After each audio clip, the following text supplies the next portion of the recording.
আড়ং-এ গিয়ে যে এরকম একটা অবস্থা হবে তা আমি কখনো কল্পনাই করতে পারিনি। প্রতি বছরের মতো এই বছরও আড়ং-এ চলে আসছিলাম। আমার খুব সুন্দর একটা অভিজ্ঞতা হবে ভাবছিলাম। কিন্তু না, সেটা তো হলোই না। আর কি হলো না হলো সবকিছু জানতে হলে পুরো ভিডিওটা দেখতে হবে। হ্যালো এভরিওয়ান, সবাই কেমন আছো? আশা করছি ভালো আছো। আলহামদুলিল্লাহ, আমি অনেক ভালো আছি। আড়ং-এর প্রত্যেকটা প্রোডাক্ট আমার খুবই পছন্দ, ভীষণ, ভীষণ পছন্দ। যারা বলে যে আড়ং থেকে কাপড় আসলে কারা কিনে, একদমই খ্যাত, এটা সেটা অনেক কিছু ব্লা, ব্লা, ব্লা।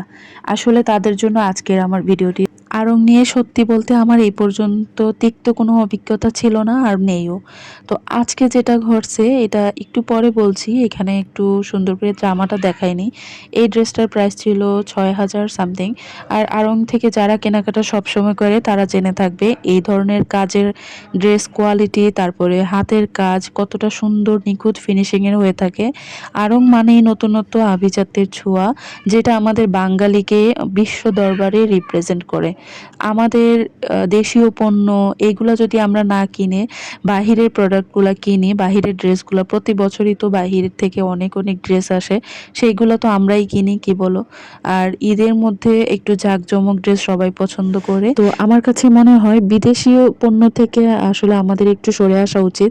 দেশীয় যে এত সুন্দর সুন্দর প্রোডাক্ট আমাদের হাতের নাগালে, দামটা যে খুব বেশি তাও তো না। এখানে রিজনেবলই মনে হয়েছে আমার। মার্কেটেও যান আপনারা, ৪-৫ হাজারের নিচে আসলে কোনো ড্রেস নাই। এবার ঈদে কিন্তু আমি আড়ং থেকেই কেনাকাটা করছি। আর এবার ঈদ না শুধু, আমি প্রতি বছরই আমার বাচ্চাদের কাপড় চোপড় সব কিছু এভরিথিং আমি আড়ং থেকেই কেনাকাটা করে থাকি। আমার কাছে একটু সাশ্রয়ী মনে হয়। আসলে দামটা একটু বেশি হলেও ইউনিক ইউনিক অনেক কিছু পাওয়া যায়। তো প্রতি বছরের মতো এই বছরও আমি তাই এখানে চলে আসছি। আর আসছি সকাল টাইমে, কারণ সকালে একটু ভিড়টা কম থাকে, যেহেতু এখন ঈদ সিজন। তো আপনারা বুঝেনি আড়ং-এ যারা যান কি পরিমাণের যে ভিড় থাকে, বাবারে বাবা! আর এটা না বলি, বাচ্চা নিয়ে গেলে তো আসলে বাচ্চা হারায়া যাওয়ার মতো অবস্থা হয়ে যায়। গত বছর আমার সাথে এটাই হয়েছিল। আমি আমার ছেলেকে খুঁজে পাচ্ছিলাম না, মেয়েকে খুঁজে পাচ্ছিলাম না। একদম দিশেহারা হয়ে গেছি। লাস্ট পর্যায়ে আমি কোনো রকম কেনাকাটা করে বাসায় চলে আসি। তো এই বছর এইজন্য আমি খুব তাড়াতাড়ি আসছিলাম, যে এসে ঠান্ডা মাথায় কেনাকাটা করতে পারছি। এখানে এই শাড়িগুলো যে এত সুন্দর, আমি সবগুলোই দেখছিলাম। তো লাস্টে আমার আম্মুর জন্য একটা শাড়ি কিনি। তো যাই হোক, এখন শাড়িগুলা দেখলে আসলে মাথা একদম নষ্ট হয়ে যায়। এত সুন্দর সুন্দর শাড়ি, বাবারে! আড়ং তো শাড়ির জন্যই হয়তোবা বিখ্যাত। শাড়িপ্রেমী যারা আছে তারা আড়ং থেকে কেনাকাটা করে না এমন হইতেই পারে না। কারণ আড়ং-এর শাড়ি মানেই নতুনত্ব এবং আড়ং-এর শাড়ি মানেই এক্সক্লুসিভ। এই শাড়িগুলা, এই যে সরি এখানে না, একটু পরে আমি দেখাচ্ছি, যেগুলা খুবই এক্সক্লুসিভ, এগুলা বাহিরে তো পাওয়া যাবেই না, কখনোই না। কেউ গ্যারান্টি দিয়ে বলতেই পারবে না যে সেম আড়ং-এর প্রোডাক্টটা পাওয়া যায় বাহিরে। আড়ং মানেই তো একদম এক্সক্লুসিভ সবকিছু, মানে সবকিছুই নতুন। তো বাহিরে আড়ং-এর সেকেন্ড কোনো কপি কেউ কখনো বানাইতে পারেনি আর পারবেও না। যাই হোক, আমি আড়ং লাভার, আমার কাছে আড়ং-এর শাড়িগুলো খুবই পছন্দ। এদিকে আমার জামাইয়ের সাথে দুষ্টামি করছিলাম যে এই পারলে এগুলা কিনে দাও। আমার জামাই কিন্তু আমাকে একবারের জন্য বলে নাই যে তুমি এটা কিনবা না। সে কিন্তু বলেই দিছে যে কিনলে কিনতে পারো, সমস্যা নেই। সে হয়তোবা আমাকে আজকে কিনে দিতে পারতো বা দিবেও, কিন্তু আমি ওই যে আয় বুঝে ব্যয় করা পাবলিক, সেই জন্য আমি নিলাম না। এখন আপনাদের সঙ্গে আমি এক্সক্লুসিভ কিছু শাড়ি শেয়ার করব, যেইগুলা থেকে আসলে সরে আসা অথবা চোখ সরানো খুবই দায়। তো এই শাড়িগুলা যে এতটা সুন্দর আর এত নিখুঁত ফিনিশিং, ভাইরে ভাই! এই শাড়িটা আমার এত বেশি পছন্দ হয়েছে, আমি তাকে বলতেছিলাম, আমার হাজবেন্ডকে বলছিলাম যে তুমি কখনো যদি কোনো কিছু খুব এক্সপেন্সিভ কিছু দিতে চাও তাহলে আমাকে এই ধরনের কিছু একটা গিফট করো, আমি অনেক খুশি হয়ে যাব।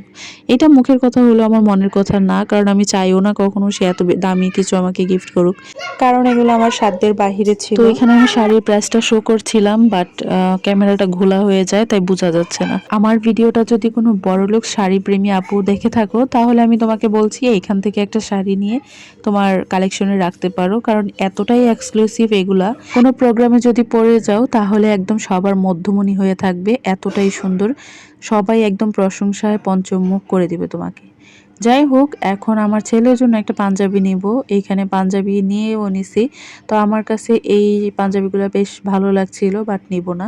কারণ হচ্ছে এগুলার ম্যাটেরিয়ালসটা আমার বেশ একটা ভালো লাগেনি। কারণ তোমরা সবাই জানো যে ছোট বাচ্চাদের এই পাঞ্জাবিগুলো একটু সিল্ক হয়ে থাকে, তবে আরামদায়ক সিল্কি হয়তো বা হবে, কিন্তু আমি চাইনি।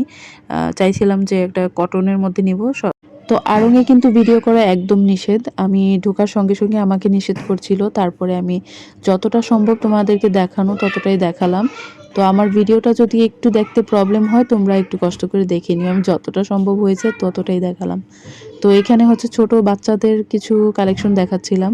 প্রাইসটাও বলতে পারিনি কারণ প্রচুর ভিড় ছিল, আর এখানে প্রত্যেকটা সেকশনে মানে ডাবল ডাবল করে লুক দেয়া ছিল। তো তারাও এখানে আসলে অবজারভেশন করছিল কারা ভিডিও করে না করে, এগুলো সব কিছুই দেখছিল। সেই জন্য আমার যতটুকু সম্ভব আর কি আমি লুকায়া লুকায় ভিডিও করলাম। আরেকটা কথা না বললেই না, আড়ং-এ আমার আজকে একটা খুব বাজে অভিজ্ঞতা হয়েছে, যেটা তোমাদের সঙ্গে আমি শেয়ার করতাম, বাট এই ভিডিওতে আজকে করতে পারছি না কারণ ভিডিওটা শেষ হয়ে যাচ্ছে। তো পরবর্তীতে ভিডিওতে যদি তোমরা শুনতে চাও কমেন্ট করে জানিও।